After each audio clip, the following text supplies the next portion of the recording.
But thank you for joining us today. We have our very own, one of our Living Well interns, Sam Olson here, and he is actually presenting today on the power of discipline and habit making and how those small actions lead to big results.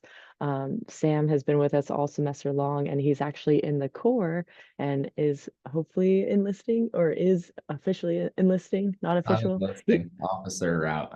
Officer route, thank you for the Marines, but I will have him go ahead and explain that. But everyone, thank you so much for joining, and I will kick it off to Sam, and I will share your PowerPoint. Awesome.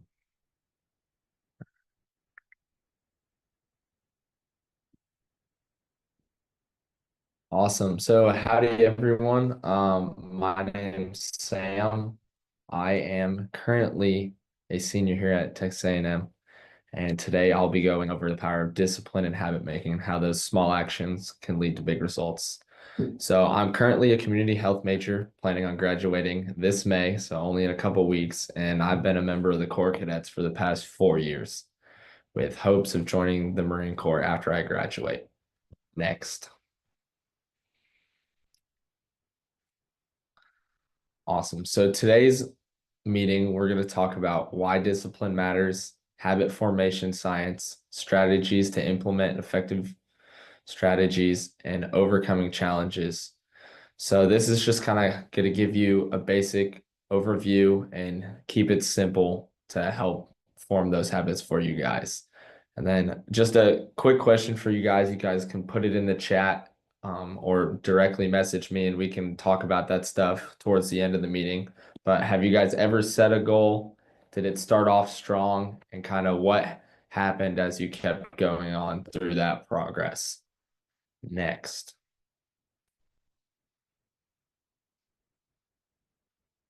So the myth of motivation versus the reality of discipline. Motivation is a fleeting concept while discipline is consistent action. So motivation is kind of an internal feeling. It depends on a lot of factors, such as maybe the weather, your mood, your schedule, or what you got going on in life.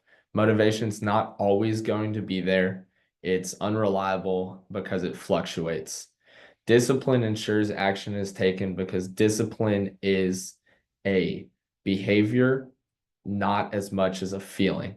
So you can have discipline, and discipline is not affected by the weather or, again, like your mood, how much you slept last night, or anything like that.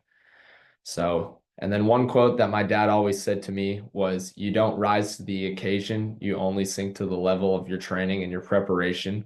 So this kind of goes back to that concept of discipline. So that discipline is the ability to get up every day, do what you need to, and stick to your training plan or whatever goal you're working towards. Because when it really comes down to it, if you're put in like a high stress situation, you're going to fall back on that level of preparation, that training. You're not going to rise to the occasion. Next, please. Awesome. So the science of habit formation, how a habit works. So a habit's going to have three parts: a cue, a routine, and a reward. So that cue is going to be like the trigger. So say you go to the doctor and they say, "Hey, you've got to lower your cholesterol," or "You've got to lose some weight to get your blood pressure and your blood levels correct."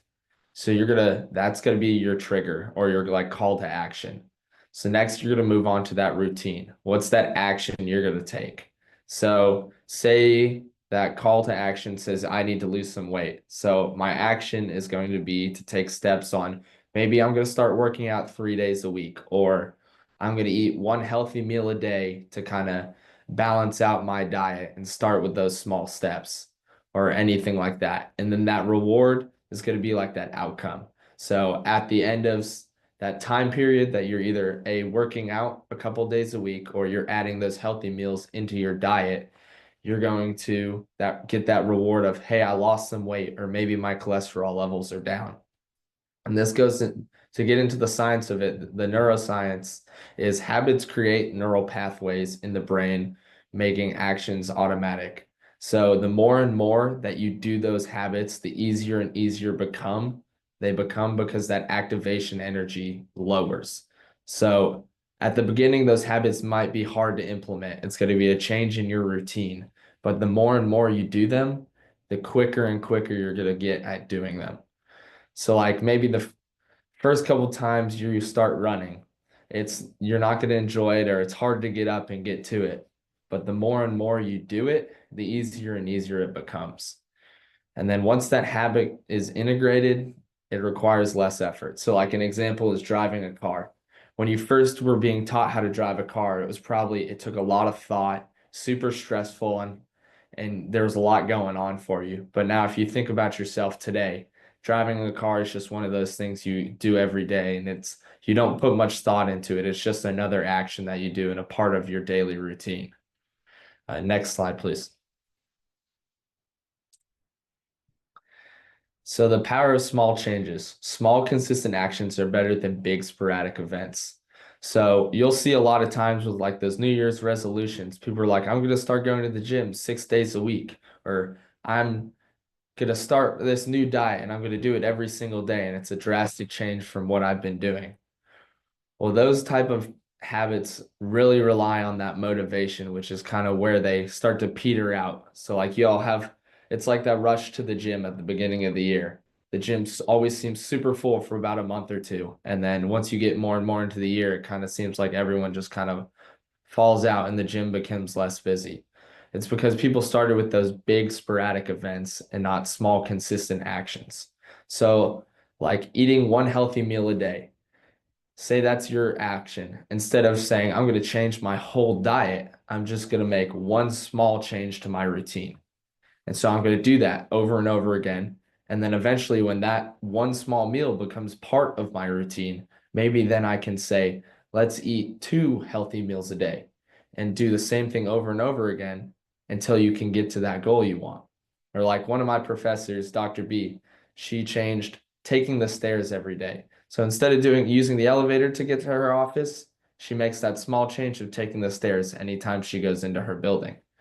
She doesn't say I'm going to take the stairs everywhere, but she says I'm going to take them in my office, making those small changes that are easy for you to do and they require less energy to institute, as opposed to those big changes that require a lot of mental thought and energy to get into.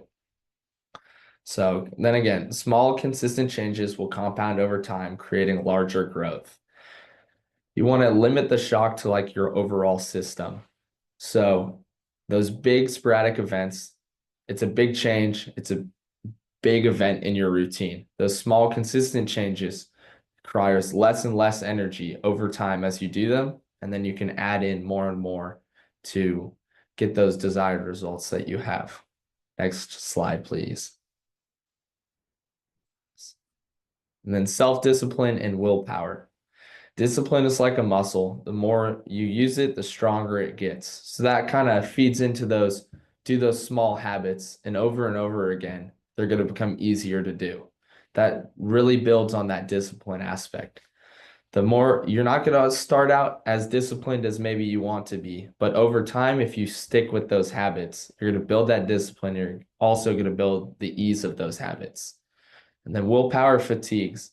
Every discipline, every decision depletes your mental energy. You can reduce the decisions by creating those habits. So those habits decrease the amount of mental energy required to do those actions. That kind of increases the stress on your willpower, giving you more mental space to do whatever other tasks you have or maybe start new habits. So one of the examples I found doing my research, which I thought was interesting, was this is why Steve Jobs always had that iconic outfit of that black turtleneck and the same pants everywhere he went. It was just one less decision that he had to make every day because he always wore the same thing. So he had more room to make those decisions and do all the research that he did. Next slide, please. Awesome. Strategies for building discipline and productive habits. So once again, one of the things you're probably starting to notice is that I'm really hitting on the start small. Start small, make those habits easy for you to do. Like a lot of people, they want to start reading. Well, make that read a page or maybe 10 pages a day. Don't make it read 50 pages a day, or I'm going to read a book every week. Do something small so that way when you complete that goal every day, you have the satisfaction of knowing you stuck to that habit. And it also leaves room for you to do more. So, like maybe one day you only have the ability to read like 1 or 2 pages, but then the next day, your goal is still to read 1 or 2 pages, but you have the ability to read 50. And so you're still going to get that same satisfaction of knowing I completed my goal at the end of the day, but it also leaves more room for your success. And then use cues or triggers. Link habits to times or events that are already in your routine. So, like, after I brush my teeth, I'm going to make my bed. Well, I know I brush my teeth every morning when I wake up. It's the first thing I do. So, if I want to get into the habit of making my bed, well, I know I'm going to brush my teeth every morning right when I get up. As soon as I'm done with that, I'm going to go make my bed before I do anything else. Link it to things that are already in your routine to lower that activation energy that's required to do those habits. And then track your progress. This can be using a journal or maybe a habit tracker on your phone or even just a partner, like having someone who checks in with you all the time. So that next thing, accountability. Find someone, a partner or a friend or a significant other who's going to hold you accountable to these habits. This can be someone you're like, hey, I'm starting these habits. Can you kind of help me make sure that I'm doing these?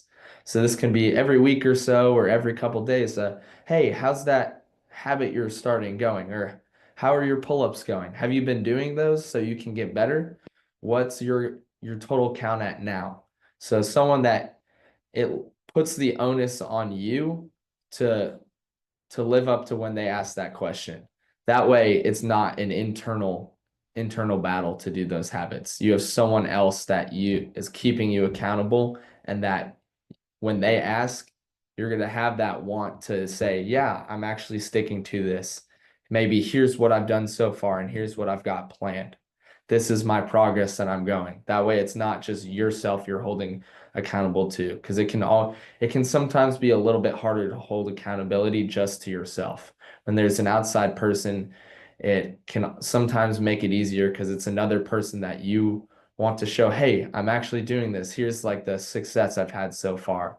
It kind of gives a little bit more ease of action to that. Next slide, please. And so some of the resources that you can get through Living Well to kind of maybe help you with this is one of them's wellness release time. So that's going to be the 30 minutes 3 times a week that you're allowed to put into your schedule to maybe say, hey, I'm going to go work out at lunch, but I need those 30 minutes extra. That way I have enough time to clean up and get ready to get back to work. Or at the end of the week, I want to go and pick my kid up from school and take him to the park.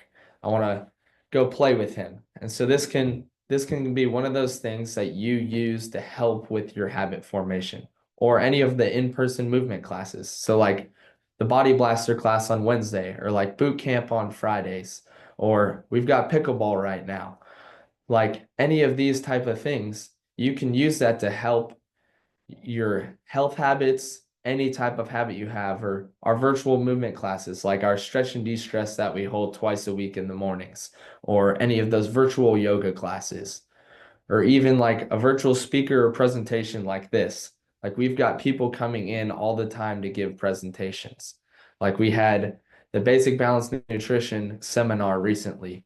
And a lot of these things are also up on our YouTube as well. So you can find a lot of these events if you just couldn't fit into your schedule or you just didn't really have the time that day. You can find a lot of these on the YouTube still. And then those peer groups as well. There are a lot of peer groups within Living Well with people who have like interests or similar things about their life that it might be easy for you to find a new friend or like an accountability partner in those groups. And then also all the other resources that are found on Living Well's website. So all of these things are put here to help you guys, and they can very easily be used, and they're great resources to help with your habit formation as well. Next slide, please. Awesome. And so we're going to start with a little video here. It's just something I saw with my research. So this is going to be a video from Andrew Huberman, who does a lot of stuff with neuroscience and work with that.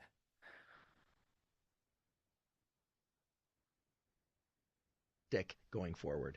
And so this is, at least for sake of this example, a 21-day system. I picked 21 days because that seems to be the average or most typical system for engaging neuroplasticity as it relates to the formation of new habits. This 21-day system actually is one that someone I know very well uses and has used for a long time.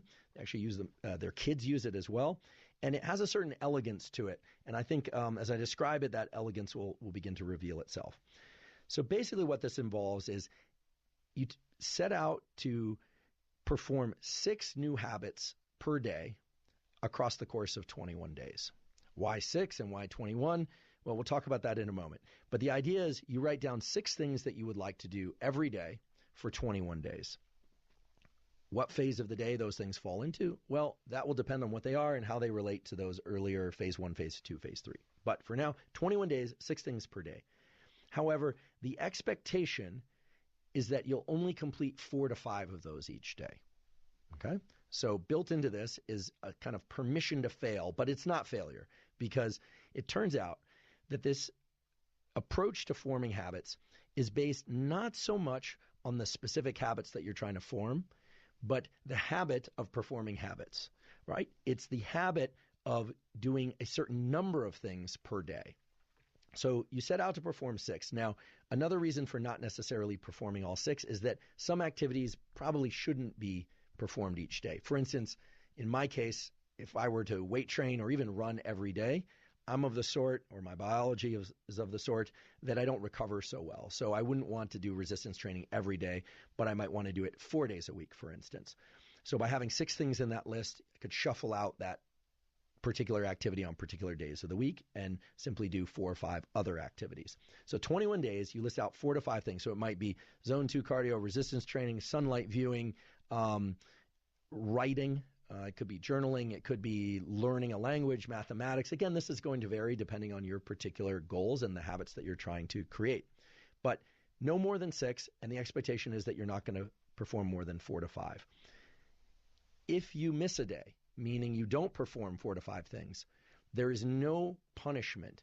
And in fact, it's important that you don't actually try and do what in the literature is called a habit slip compensation, which is just fancy psychological language for if you screw up and you don't get all 4 or 5 in one day, you don't do 8 the next day in order to compensate.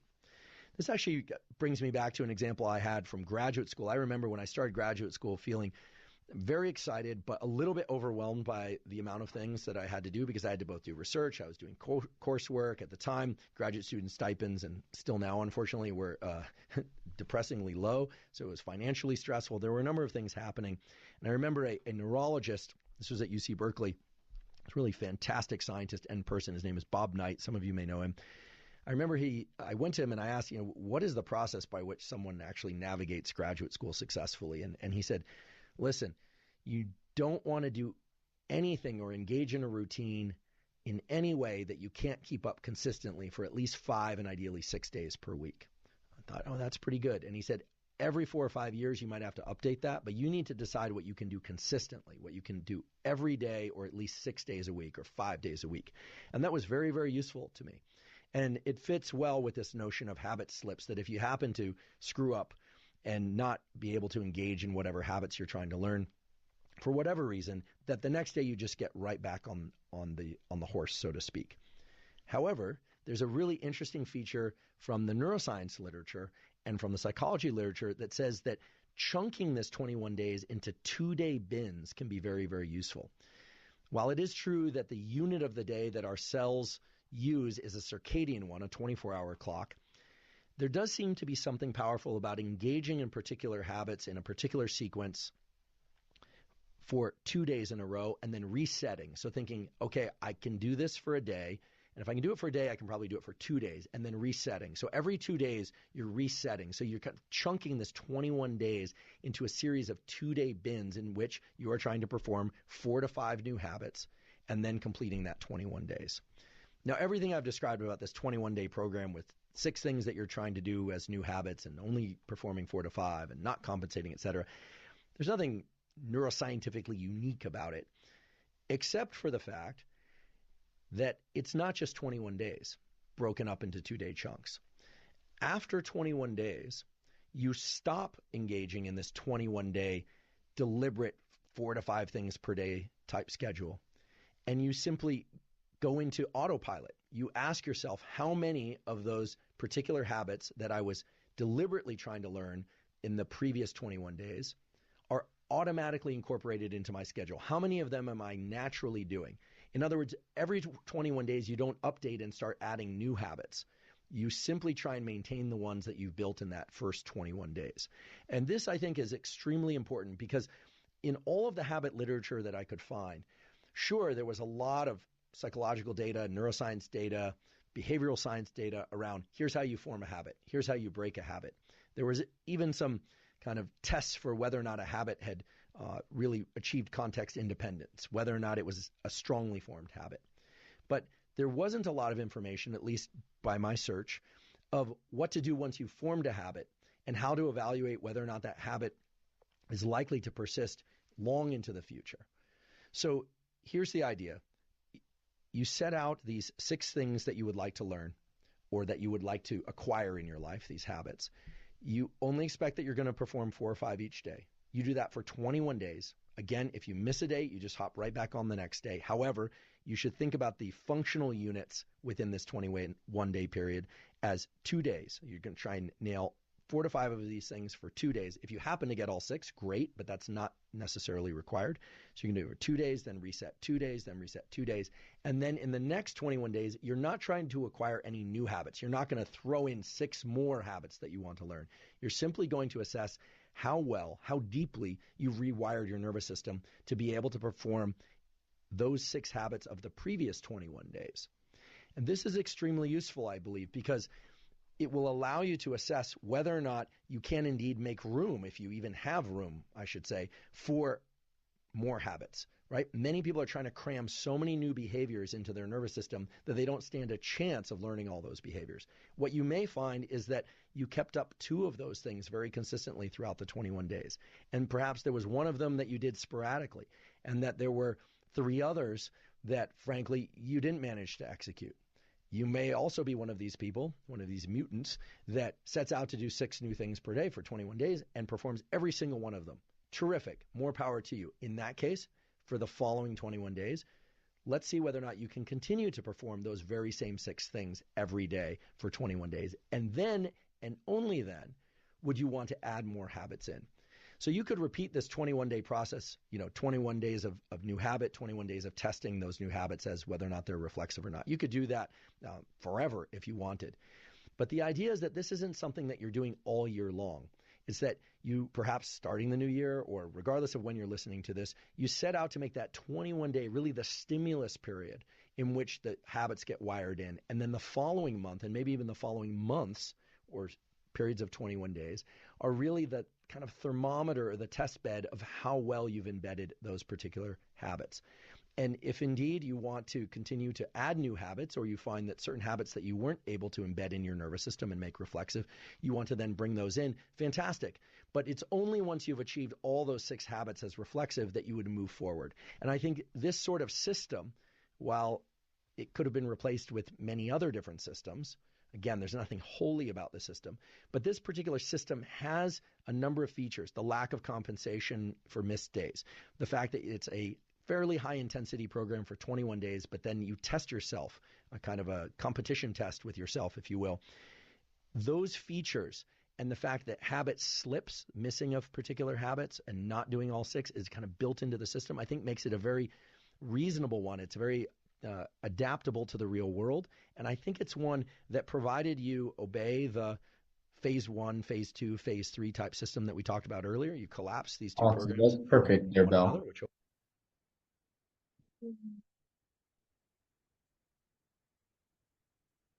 Awesome. So I hope you guys kind of caught some of the stuff that I talked about earlier, but what I tried to talk about, he really linked together in that video. So all of the small habits, don't overload your system. And one of the things he talked there at the end, that if you're trying to do too many things, you're not going to give your brain a chance to do it. So like kind of like that silly example of how Steve Jobs wore the same thing every single day.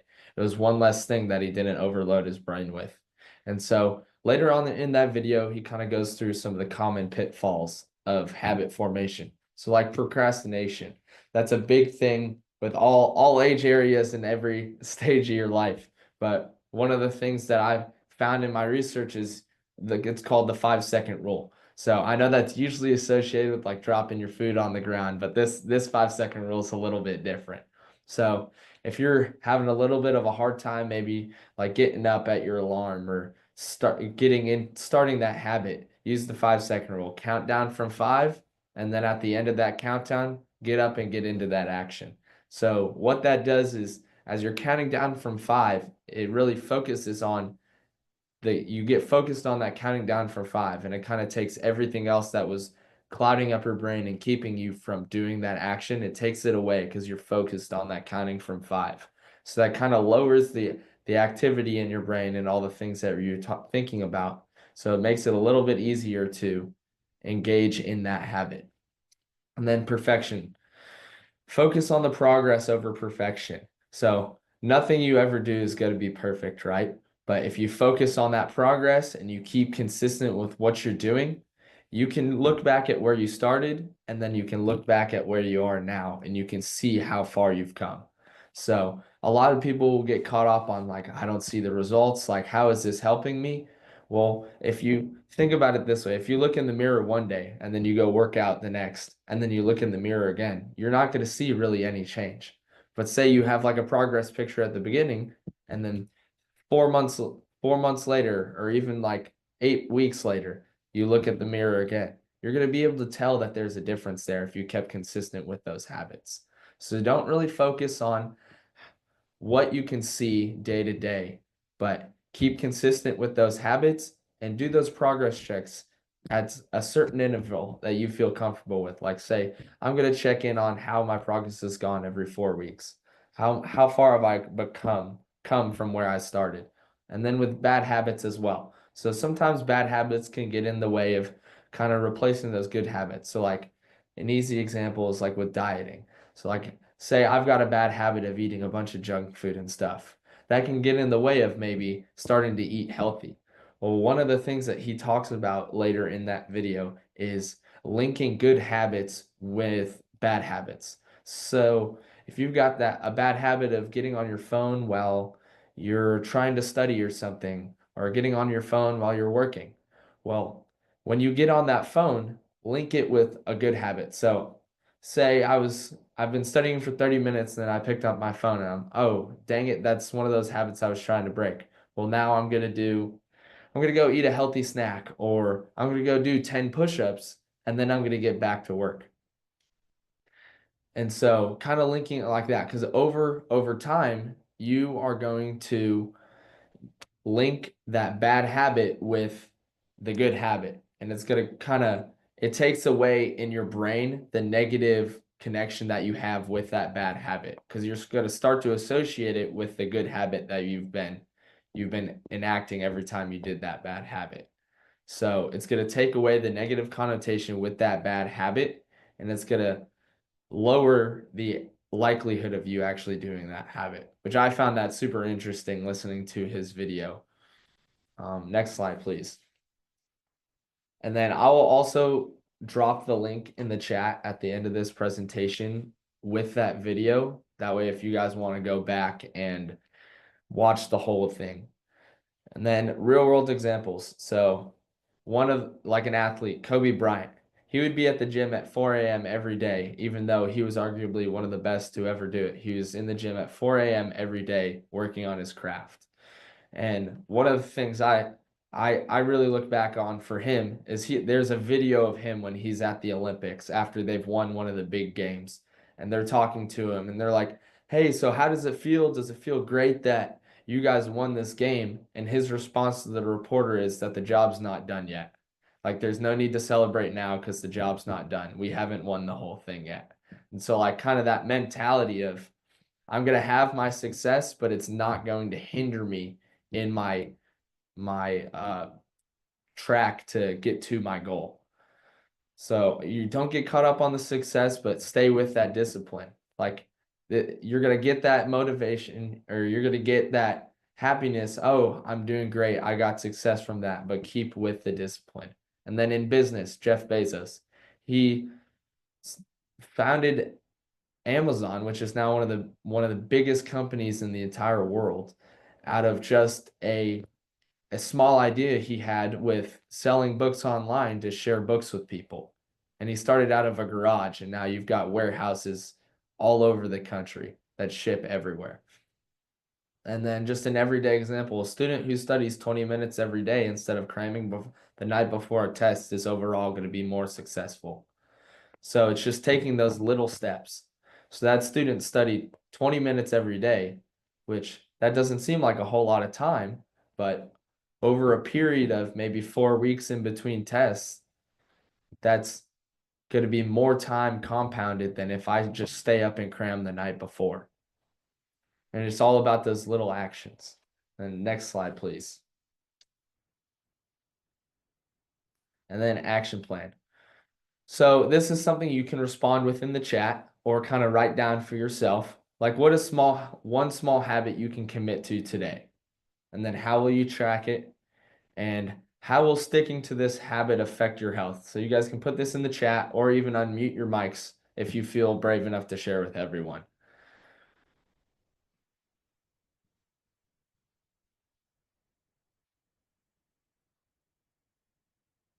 Awesome. Okay, next slide, please.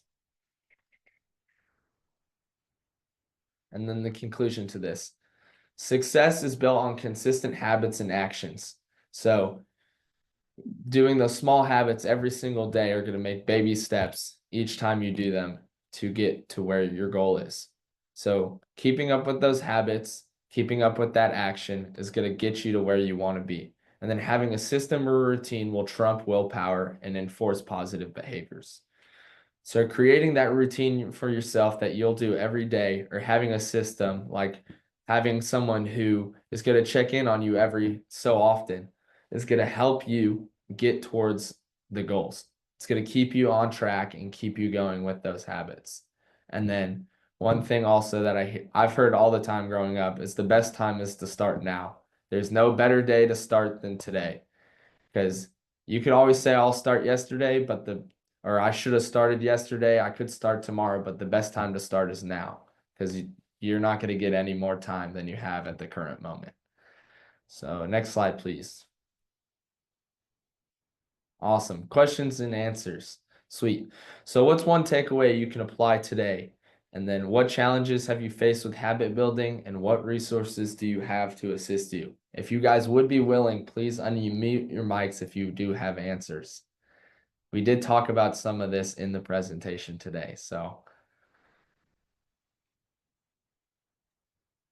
I'm starting to run again today because I fell off the wagon and I'm getting back into it. I'm telling my team so they can check in on me just like they do with me eating snacks during the day. Awesome. And that can be linked back to the video as well with that habit slip. So don't do too much today, but just do what you were doing, right? Yeah, I'm not about to run 6 miles. I just need to move for 20 minutes and not explode. Absolutely. Awesome. Anyone else? Baby steps. Yes, that's a good in the chat. I see there. Taking baby steps is a big thing. Don't take those big leaps. All the little things add up. That's something I've heard for quite a while now. The little things add up, and that is definitely true. Awesome. Anyone else? Yeah, so mine is really trying to track more of what I eat each meal so I can just kind of build an awareness of it. Yeah. But in terms of like the challenges, I have ADHD. I was recently diagnosed, and like dealing with like impulse control, not impulse control as far as like what I'm eating, but like impulse control as far as like trying to start a new habit because that's the habit of the day, right? Or like just, jumping from one thing to another to another. So that makes it really difficult to, you know, stick with a habit, and especially like stick with the tracking. So yeah, it's just throwing that out there. Yeah, absolutely. Yeah. So like any of those like behavioral habits, it's better than to just do like little things rather than just try and completely cut out the whole thing. So like if you just have a habit with getting on your phone, don't just say, I'm not going to go on social media at all. Say like, I'm only going to go on a certain amount per day. Because then you still give yourself a little bit, because it's going to be a lot harder to just like completely, totally quit those habits all at once. But if you kind of ease your way out of it and make those baby steps, you can kind of lower the amount of like energy or amount of time you put towards that bad habit. And that can kind of get into your routine, and it's a less and less until it becomes nothing. So that's awesome. Thank you for sharing. And anyone else? How important do you think is the why on starting a habit? So I think personally, the why is a huge thing. So that's something that we focus on in the core a lot, is your why, because if you don't have that why, then at some point you're going to start asking yourself, well, why am I doing this? Like, what's the point in me doing this? Having a why behind your actions and having a reason is a huge thing that can keep you headed in that direction. And it can be a big thing that helps start building that discipline. So like at the beginning, you may not have that discipline to keep up with those actions, but if there's that goal and that why. So like for me, like I've been trying to really work on my pull-ups so that way I can get a better score on my PT test for the Marines. And so like if I didn't have a why for it, like, well, what's the point in me going out here and trying to get better at pull-ups? Well, my why is that I've always wanted to be a Marine. I've always wanted to serve my country. So it's just I'm taking these steps towards a goal that's going to help me get to where I want to be. So having that why can really set you up for staying in track and keeping on with your habits. So it sounds like it's important to try to incorporate that why into a habit and just Yes, remember absolutely. why you're doing what you're doing, and on those days when it's particularly hard, remembering that there's a reason you're doing this, and here it is, and it's a good thing. Yes, absolutely. Thank you for adding that. And then I see in the chat here, start small. No matter how insignificant it may seem at the moment, it will make a major difference and impact as we progress. Yeah. So even if it seems like you're hardly doing anything at the beginning, if you keep doing that over and over again, it's going to compound and it's going to turn into something. And then I also like the concept of seeing discipline as a form of self-love, always positive and having a growth mindset. Yes. So like that's the big thing, that takeaway that I got from all my research, is that discipline isn't a negative thing. Discipline is actually something that can kind of give you strength. It's something that trumps like anything that's going on in your life. So like not every day is going to be a great day, but at the end of the day, because of the discipline that I have, I know I accomplished something. So I don't know if you guys have ever heard the Admiral McRaven speech that he gave for Texas's graduation, I think in 2014. But he starts, one of the main points he says is make your bed. So make your bed, because at the end of the day, even if it was a bad day, you get to come home to a made bed and you accomplished at least one thing. Awesome. And I think I saw someone start to unmute their mic. Did they have something to say?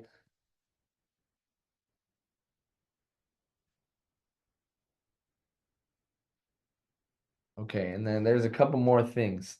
Do you think negative consequences or punishments are good triggers to start a habit? So I think that can become a slippery slope, right? Because if you associate a habit with something negative, it's inherently going to be something that you may not want to do. Like it might like raise that activation energy for why to do that activity. But like that negative consequence may be a good like call to action. So like you may sometimes need that shock initially of I didn't realize it was that bad or something like that. But I would say don't carry that into your habit formation. It may be what you need to initially kick off the start to those good habits like, oh, I was unaware of this, but now I am. And I would leave it at that for I'm aware of it now, use it as something that can show your awareness, and then move on from there, using it as like seeing in a good light. Because if you can associate these habits and these actions with something positive, you're more likely to do them rather than if you associate them with something negative. Awesome. Anyone else have any comments?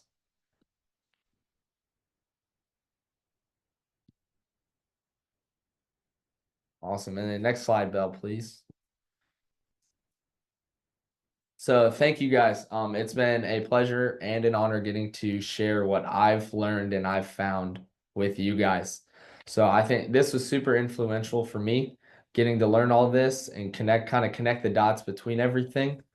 And then I hope you guys gained something from this today, because I know I did. And then I will, if you guys stay on for just a little bit longer, I can work on getting that YouTube link for you guys.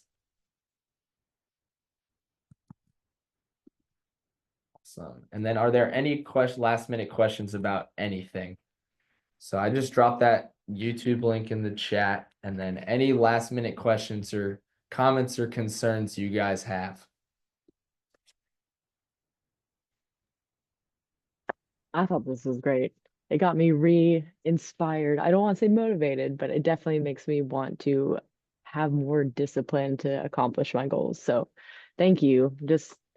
I'm not trying to pump you up because, you're on our team, but I really needed that. So I really appreciate it. Good job. Thank you. Thank you. Yes, I'm going to be a serious goose about my goals and my habits. I also am trying to work on eating more like healthy snacks throughout the day. And so I put it in my calendar. And so everyone on my team sees like snack at 10 a.m. and then like snack, I think it's at 2 p.m. And they will actually come up and they're like, hey, did you eat? Did you eat your snack? And so having that accountability from your team and even just putting it out there for like your team to see on your calendar, it really helps. So I hope other people start to do that with their goals. So I'm proud of y'all for getting on here because that's the first step, right? Awesome. Well, I hope you guys take something from what I talked about today and apply it in your life, even if it's to a small habit. But I did drop that YouTube link for you guys if you do feel obliged to go watch more of that video. And we should be getting this recording. And if you want to share it with any of your friends, it should be up on our YouTube sometime relatively soon. So I want to thank you all again for coming and watching this, and I hope you guys have a great rest of your day.